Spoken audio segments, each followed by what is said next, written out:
Assalamualaikum warahmatullahi wabarakatuh. Izin memperkenalkan diri, nama saya Muhammad Ibnu Sanjaya dengan NPM 25520111033 dan di sebelah saya ada Farhan Antoniani Bros dengan NPM 25520111094. Di sini pada kesempatan kali ini kita berdua akan menjelaskan materi tentang perumusan pernyataan dan tanda norma hukum. Di sini saya akan menjelaskan pertama kali tentang mengenai konsep inti norma hukum. Jadi sebenarnya apa sih norma hukum itu? Jadi secara sederhana itu norma hukum itu rangkaian aturan dibuat oleh lembaga resmi negara untuk mengatur perilaku masyarakat demi kepentingan bersama. Yang biasanya kita tahu tujuannya itu menciptakan ketertiban dan keadilan. Dan norma hukum ini memiliki karakteristik yang unik dibandingkan norma sosial lainnya, yaitu sifatnya memaksa dan memiliki sanksi. Jika ada yang dilanggar, maka aparat itu bakal menindak.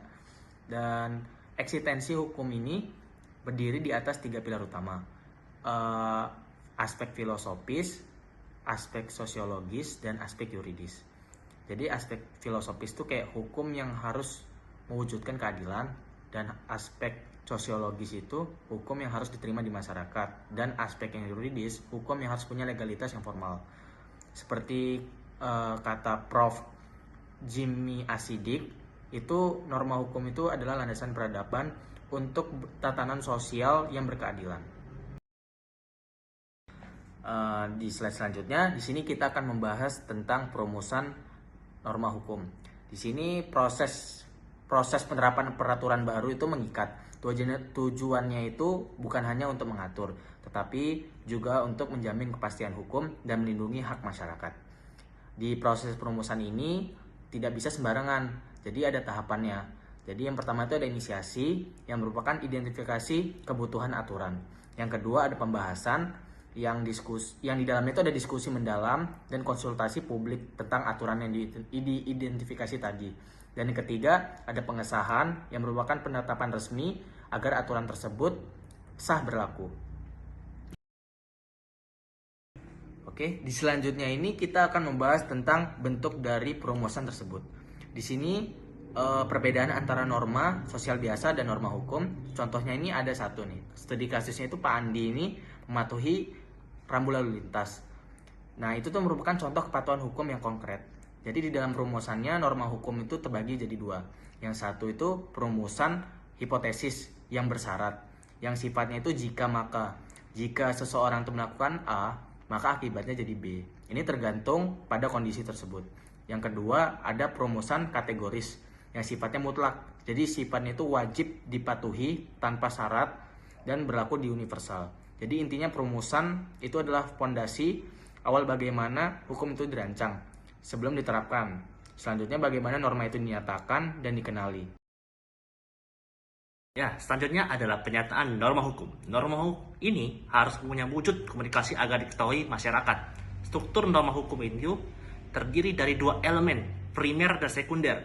Primer ini kondisinya awalnya atau aturan perilakunya. Sekunder ini konsekuensi atau saksinya jika aturan itu dilanggar. Sifatnya itu dibagi jadi dua. Ada yang imperatif, memaksa atau wajib, dan ada juga yang fakultatif. Nah, fakultatif. Oke. Pilihan ini itu pilihan atau pelengkap. Dan secara logika hukum itu bekerja dengan rumus. Jika situasi terjadi, maka perilaku tertentu diharapkan.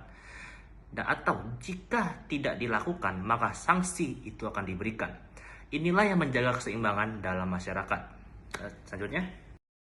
Selanjutnya, tanda-tanda norma hukum. Setelah norma dirumuskan dan dinyatakan, pernyataan besarnya adalah bagaimana kita bisa mengenali bahwa sebuah aturan itu adalah hukum yang sah dan mengikat.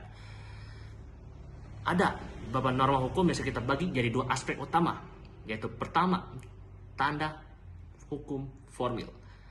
Tanda formil ini berkaitan dengan siapa yang membuat dan bagaimana prosesnya sebuah norma hukum dikatakan sah secara formil jika ia dibentukkan oleh lembaga yang berwenang seperti DPR dan pemerintah dan melalui prosedur resmi.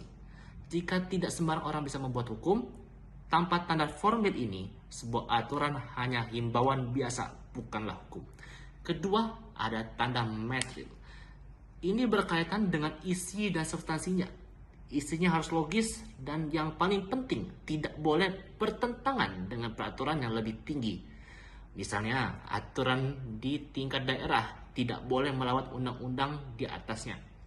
Ini untuk menjaga agar sistem hukum kita tetap harmonis. Selain tadi juga, kita bisa mengenali norma hukum dari wujudnya. Secara fisik, kita bisa melihatnya dalam bentuk teks tertulis seperti undang-undang, lembaran negara, atau bahkan simbol-simbol di lapangan seperti rambu lalu lintas atau dan lampu merah. Ini semua ada tanda fisik kehadiran hukum.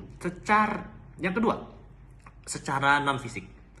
Ini berupa wewenang yang melekat pada aparat penegak hukum ketika polisi menindak pelanggaran atau hakim memberikan vonis.